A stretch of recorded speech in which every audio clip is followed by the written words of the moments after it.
నమస్తే, welcome to college TV. ప్రస్తుతం parliament ఎన్నికల పరిధిలో రాష్ట్రంలో నాయకులు ఒకవైపు నుండి ఒకవైపు జంపింగ్లు కొడుతూ ఉన్నారు.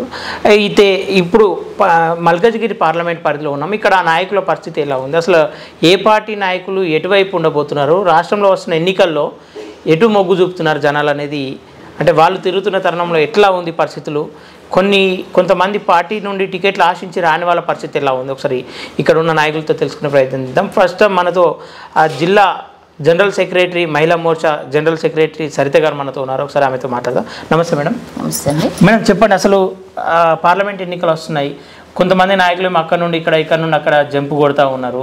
వస్తున్న పార్లమెంట్ ఎన్నికల దృష్ట్యా ఎట్లా ఉంది, ఇక్కడ ప్రభావం ఎట్లా ఉండబోతుంది, ఇక్కడ పార్లమెంట్ పరిస్థితులు ఎలా ఉన్నాయి? మల్కాజ్గిరి పార్లమెంట్ పరిధి గురించి మాట్లాడితే, మల్కాజ్గిరి పార్లమెంట్లో ఎంతమంది ఎంత ఇన్ఫ్లుయెన్స్ చేసినా, ఎక్కడి నుంచి ఎవరెక్కడికి జంప్ చేసినా గెలవబోయేది మాత్రం బీజేపీ క్యాండిడేట్ ఈటెల రాజేందర్ గారు. నేను అలా చెప్పడానికి కారణం ఏంటంటే, అతను ప్రజల్లోని వ్యక్తి, ప్రజల కష్టాలను తెలుసుకొని ఎదిగిన నాయకుడు.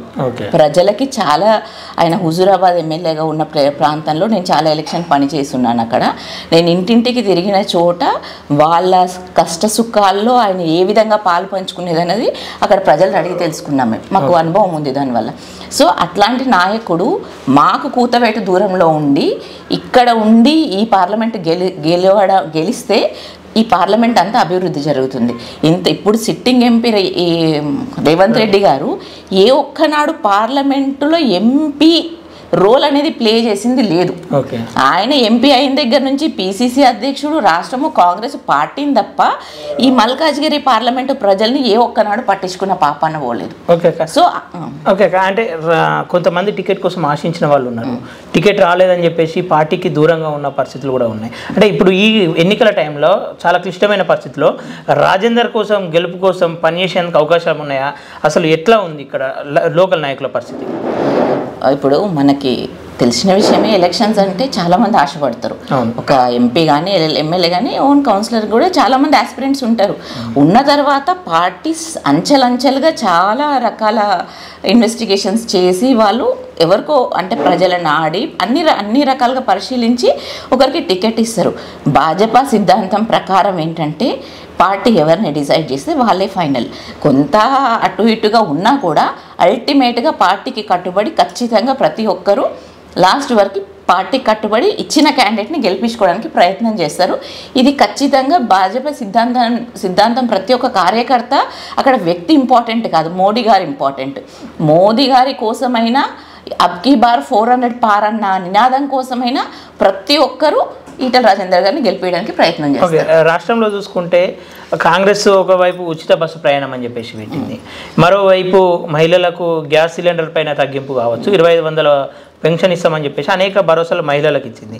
కాంగ్రెస్ అభ్యర్థిగా ఇక్కడ సునీత మహేందర్ రెడ్డిని దింపింది, ఒక మహిళా నాయకురాలని. అంటే ఈ తరుణంలో మహిళలు కాంగ్రెస్ వైపు మొగ్గు చూపే అవకాశం ఉండదా? ముఖ్యంగా అండి, ఉచిత బస్సు వల్ల మహిళలు ఇబ్బంది పడ్డమే తప్ప ఏదో 10% మహిళలు ఎవరైనా మరీ 10 రూపాయలు బస్ ఛార్జీలు పెట్టుకునే లేని స్టేజ్లో మహిళలు లేరు. అంత తక్కువ అంచనా వేసి అట్లాంటి పథకం పెట్టారు. కానీ దానివల్ల చాలామంది మహిళలు బస్సు ఎక్కే పరిస్థితిలో లేరు. నేను అసలు బస్సులో అంటే ఆ ఉచిత బస్సు పథకాన్ని నేను మనస్ఫూర్తిగా వ్యతిరేకిస్తాను. ఎందుకంటే అది ఎట్లా అంటే ఫ్యాన్సీ స్కీమ్ తప్ప దానివల్ల ప్రజలకు ఒరిగేది లేదు. కానీ ఒకరోజు కావాలని నేను ప్రయాణం చేసిన బస్సులో, ఆ బస్సులో ప్రయాణం చేస్తే చూసింది ఏంటంటే, బస్సులో ఇంతకుముందు మహిళలు టికెట్ కొన్నా గౌరవంగా కూర్చునేవాళ్ళు. ఇప్పుడు బస్సులో మహిళలు కూర్చొని కాదు, ఒక గంట సేపు బంజారాహిల్స్ నుంచి ప్యారడైజ్ వరకు ప్రయాణం చేస్తే ఒక్క మహిళ కూడా కూర్చునే పరిస్థితి లేదు. మహిళలు ఉచితంగా ప్రయాణం చేస్తున్నారు కాబట్టి జెంట్స్ కంపల్సరీ కూర్చొని నడుస్తున్నారు. వాళ్ళు ఫుడ్ బోర్డింగ్ చేసి కూడా ప్రయాణం చేసిన వాళ్ళని చూసిన. ఉచిత బస్సు కన్నా ఉపాధి పథకాలు, లేకపోతే వాళ్ళకి డెవలప్మెంట్ కోసం స్కీమ్స్ పెట్టాలి. కానీ ఫ్రీ అని జనాల్ని ఓట్లు ఆకర్షించడం కోసం పెట్టిన పథకాలు తప్ప ఇవి ఏమాత్రం వాళ్ళకి లాభాన్ని చేకూర్చే కాదు. ఇంకొక విషయం మీరు అడిగారు, ఈ మహిళలు ఏమైనా సునీత లక్ష్మారెడ్డి గారు క్యాండిడేట్ కాబట్టి అటు మొగ్గు చూపే అవకాశం ఉందంటే, ఆమె ఇక్కడ నాన్ లోకల్, ఎవరికి పెద్దగా తెలియదు ఇక్కడ. అది కాకుండా మీరు ఇచ్చిన ఈ పథకాలన్నీ ఉన్నాయి కదా, 6 గ్యారెంటీలు మేము అప్లై చాలామందికి అంటే చాలామంది స్లమ్స్లో వాళ్ళకి మేము అన్నీ ప్రోగ్రామ్ చేయించాము అప్లై. అక్కడ ఏంటి మెయిన్, ప్రతి దానికి రేషన్ కార్డ్ మెయిన్ అంటున్నారు. 10 ఏళ్ల క్రితం నుంచి రేషన్ కార్డ్స్ ఇవ్వలేదు. ఈ 10 ఏళ్ల క్రితం నుంచి ఎంతమందికి పెళ్ళిళ్ళు అయి ఉంటాయి, ఎన్ని కొత్త కుటుంబాలు ఏర్పడి ఉంటాయి, ఎంతమందికి రేషన్ కార్డు అవసరం ఉంటుంది.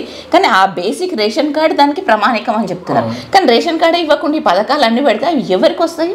అదేమైనా ఇంప్లిమెంట్ అయ్యే ప్రోగ్రామా కాదు. కాకపోతే వాళ్ళు చెప్పడమే తప్ప ఒరిజినల్గా అవి ప్రజలకి మంచి చేకూర్చే పథకాలు ఏం కావు. ఎందుకంటే ఏ స్కీమ్ కావాలన్నా ఫస్ట్ మెయిన్ రేషన్ కార్డు అంటున్నారు. వాళ్ళు రేషన్ కార్డే 10 ఏళ్ల నుంచి ఇవ్వలేదు, ఎంతమందికి వస్తుంది ఆ పథకం?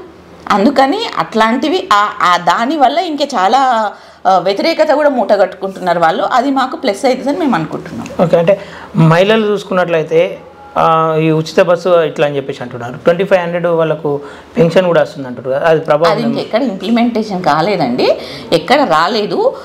దానికి కూడా ఇదే మళ్ళీ రేషన్ కార్డ్ అంటున్నారు, 200 కరెంటు బిల్ అంటున్నారు, 200 యూనిట్ ఫ్రీ అంటున్నారు. కానీ అది ఎవరికి ఇంప్లిమెంట్ అవ్వట్లేదు. వాళ్ళు పెట్టిన పథకం మీద అది ప్రజల్ని రీచ్ అయ్యే పథకం కాదు. అది కాకుండా ఇప్పుడు మోదీ గారు పెట్టిన చాలా పథకాలు డైరెక్ట్ లబ్ధిదారులకు చేకూర్చే పథకాలు అవి. ఇప్పుడు జన్ధన్ ఖాతాలో 500 వేసిండ్రు అంటే డైరెక్ట్ వచ్చేవి.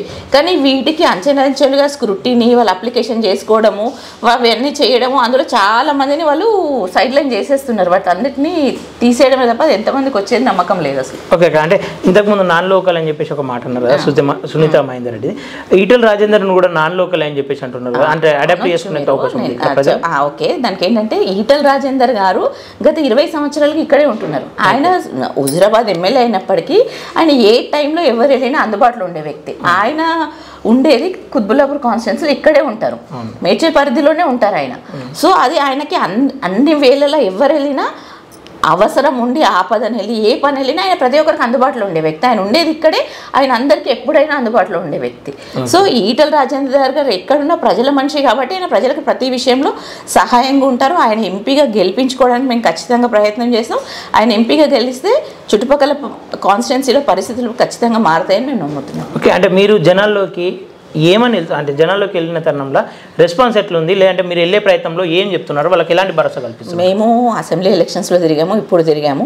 అప్పుడు కొంతమంది వేరే పార్టీ వాళ్ళు కూడా ఇప్పుడు ఎట్లా ఉన్నా ఖచ్చితంగా పార్లమెంట్కి మోదీ గారికి వేస్తామన్నదో సామాన్య ప్రజలు ఫిక్స్ అయి ఉన్నారు. చాలామంది మేము మాట్లాడినప్పుడు ఇక్కడ ఎవరేమున్నా సరే ఢిల్లీలో మాత్రము మోదీ గారే ఉండాలి.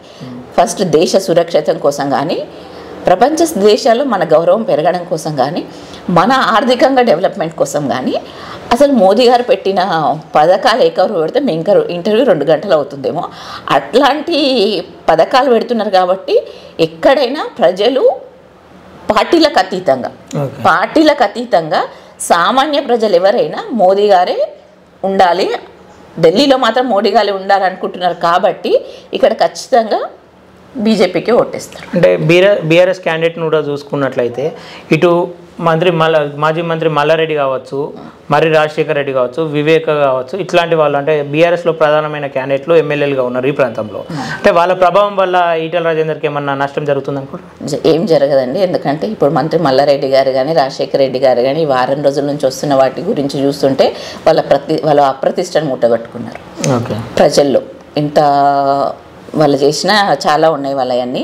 సో వాళ్ళు చెప్తే జనాలు ఓటేసే పరిస్థితి లేదు. ఎందుకంటే ఇది వాళ్ళ ఎలక్షన్ కాదు, వాళ్ళు నిలబడట్లేదు. వాళ్ళే కాదండి, జనం ఎంత అమాయకులు కాదు. ఇప్పుడు ఇంతకుముందు రోజుల్లో లాగా ఇంటి పెద్దో ఎవరో ఒక నాయకుడో చెప్తే ఓటేసేవాళ్ళు. కానీ ఇప్పుడు ఆ పరిస్థితి లేదు. Voter direct to the candidate, వాళ్ళ రిలేషన్ని బట్టి వాళ్ళ అవగాహనని బట్టి ఓటేశారు తప్ప నువ్వు చెప్పినావు నేను చెప్పినావు అని ఓటేసే పరిస్థితి లేదు. ఎందుకంటే ప్రతిదీ లైవ్లో చేతిలో చూస్తున్నారు. మోదీ గారు డెవలప్మెంట్ వాళ్ళు చూస్తున్నారు. ప్రతిదీ వాళ్ళకి అందుబాటులో ఉంటుంది ఇన్ఫర్మేషన్. కాబట్టి ఆ ఇన్ఫర్మేషన్ బట్టి వాళ్ళు డిస్క్రిప్షనరీ పవర్ యూజ్ చేసి వాళ్ళు ఆలోచించగలుగుతారు తప్ప ఎవ్వరేం ప్రభావితం చేసేది లేదు. ఓకే, అంటే ఇప్పుడు బీఆర్ఎస్ నుండి చూసుకుంటే లక్ష్మారెడ్డి అనుకుంటున్నారు, కాంగ్రెస్ నుండి సునీత మహేందర్ రెడ్డి కన్ఫర్మ్ అయిపోయింది, బీజేపీ నుండి ఈటెల రాజేందర్ కన్ఫర్మ్ అయిపోయింది. ఈ ముగ్గురిట్లలో ఎవరి నుండి ఎవరికి మీకు అంటే మీ బీజేపీకి ఎవరితో పోటీ అనుకుంటున్నారు? అసలు మాకు ఎవరితో పోటీ లేదండి. మేము 2 పార్టీలు మాకు ఈక్వలే. కానీ మాకు ఎట్లా అంటే బీజేపీకి మోదీ గారు ఇప్పుడు వీళ్ళు డైరెక్ట్ పోటీ చేసింది ఈటెల రాజేందర్తో కాదు. ఏ పార్టీ ఉన్నా అక్కడ ఉన్నది మోదీ గారు. సో పోటీ మోదీ గారితో ఉంటుంది వాళ్ళకి తప్ప ఈటెల రాజేందర్ గారు కాదు. పార్టీ సిద్ధాంతం, డెవలప్మెంట్, దేశ సురక్ష ఇవన్నీ ఇంప్లిమెంట్ ఇంకా మోదీ గారు చేయాల్సినవి చాలా ఉన్నాయి. ఆ దృష్టిలో పెట్టుకొని ఖచ్చితంగా బీజేపీకి ఓటేస్తారు జనం. ఓకే, చివరిగా ఒక ప్రశ్న. ఈటెల రాజేందర్కు టికెట్ ఇచ్చిన తరుణంలో లోకల్ క్యాడర్ ఏమని ఫీల్ అవుతుంది, లేదంటే క్యాండిడేట్ వేరే అతను ఉంటే బాగుంటుందని చెప్పేసి ఇలాంటి ఏమన్నా డిస్కషన్ వచ్చిందా, లేదంటే ఈటెల రాజేందర్ దానికి అర్హుడే అనిపించిందా? లేదు, క్యాడర్ ఏముండదు. క్యాడర్ ఏముంటుందంటే ఒక్కటే అండి, బీజేపీలో క్రమశిక్షణ గల కార్యకర్తలు ఇవ్వాలని ఎవరి ఆశపడ్డా కూడా పార్టీ ఎవరికి డిసైడ్ చేస్తే వాళ్ళకి కట్టుబడి పనిచేయడం అనేది బీజేపీలో అది అందరికీ నరనరన ఇమిడిపోయి ఉంటుంది. ఇప్పుడు నేను కంటెస్ట్ చేస్తా అనుకున్నా, రేపు మీకు సీట్ వచ్చినా కూడా నేను ఖచ్చితంగా మీకు పని చేయాల్సిందే. అది ప్రతి ఒక్కరూ చేస్తారు, క్యాడర్ చేస్తారు, నాయకులు చేస్తారు, అందరూ చేస్తారు. ఖచ్చితంగా ఈటెల రాజేందర్ గారు గెలుస్తారు. అంటే ఈటెల రాజేందర్ ఒక బలాలు చెప్పాలంటే ఏమున్నాయి అంటే ఆయన ఎందుకు ఎంచుకోవాల్సి వచ్చింది? ఆయన ప్రజల నాయకుడు, ప్రజల కష్టాలు తెలుసుకునే నాయకుడు. సో ఆయన గెలిస్తే డెవలప్మెంట్ అనేది జరుగుతుంది. ఎందుకంటే ఆయన ఉద్యమ నేపథ్యం నుంచి వచ్చాడు, కష్టాల నుంచి వచ్చాడు, ప్రతి ఒక్కరి కన్నీళ్ళు చూసిన వ్యక్తి. కాబట్టి నాయకుడు అంటే ఏదో గెలిచి ఢిల్లీలో కూర్చోవడమో పైరవీలు చేయడమో కాదు, ఆయన ప్రజలకి పనిచేసే వ్యక్తి కాబట్టి డెవలప్మెంట్ మీద విజన్ ఉన్న నాయకుడు ఆయన. సో అందుకని ఆయనకి ఫెచ్చింగ్ ఎడ్జ్ ఉంటుంది. Okay madam, thank you. అంటే చివరిగా మీకు బీజేపీకి ఓటేయాలని చెప్పేసి ఎందుకు ఓటేయాలనుకుంటున్నారు, ఏం చేశారు ఒకసారి జనాలకు చెప్పాలంటే మీరు చెప్పేటి అంటే షార్ట్ అండ్ స్వీట్లో ఏం చెప్తారు? మల్కాజ్గిరి ప్రజలకి ప్రత్యేకంగా చెప్పాలంటే, మల్కాజ్గిరి ప్రజలే కాదు దేశ ప్రజలు ఎక్కడికైనా 70 ఏళ్ళ పరిపాలన మనం చూసాం. మోడీ గారు వచ్చిన 10 ఏళ్లలో వాళ్ళు చేసిన డెవలప్మెంట్లో 2 అంతలు 4 అంతలు జరిగింది. నేషనల్ హైవేస్ కానీ, ఇన్ఫ్రాస్ట్రక్చర్ వైపు కానీ, తర్వాత ప్రజలకి సంబంధించిన చాలా మహిళలకు సంబంధించిన ఉజ్వల గ్యాస్ యోజన కానీ, తర్వాత మనకున్న వీళ్ళ టాయిలెట్స్ కానీ, అసలు 70 ఏళ్ళ తర్వాత ఇంత డెవలప్మెంట్ అయిన పెద్ద కంట్రీలో కూడా టాయిలెట్స్ లేక మహిళలు ఇబ్బంది పడిన పరిస్థితి, మోదీ గారు వచ్చి ఎర్రకోట నుంచి అది మాట్లాడే వరకు కూడా అడ్రస్ చేయలేని పరిస్థితి. ఇలాంటివి చాలా ఉన్నాయి. జన్ధన్ ఖాతా కానీ అప్పటికి సగం హాఫ్ ఆఫ్ ద జనాభాకి అసలు జన్ధన్ ఖాతా ఓపెన్ చేసే వరకు అకౌంట్లు లేవు. ఇట్లాంటి పరిస్థితుల్లో ప్రజల దృష్టిలో మోదీ గారు కూడా కింద నుంచి వచ్చిన నాయకుడు, కష్టాల నుంచి వచ్చిన నాయకుడు కాబట్టి ఎక్కడెక్కడ ప్రాబ్లమ్స్ ఉన్నాయి అనేది రెక్టిఫై చేసుకుంటూ డెవలప్మెంట్ వైపు వెళ్తున్న నాయకుడు కాబట్టి అవన్నీ బీజేపీ పార్టీ ఎక్కడ బీజేపీ ఎంపీస్ ఉన్నా బీజేపీ ఇంప్లిమెంట్ చేస్తుంది. కాబట్టి జనాలు ఖచ్చితంగా ఇవన్నీ తెలుసుకొని బీజేపీని గెలిపిస్తారని ఆశిస్తున్నాను. Okay madam, thank you.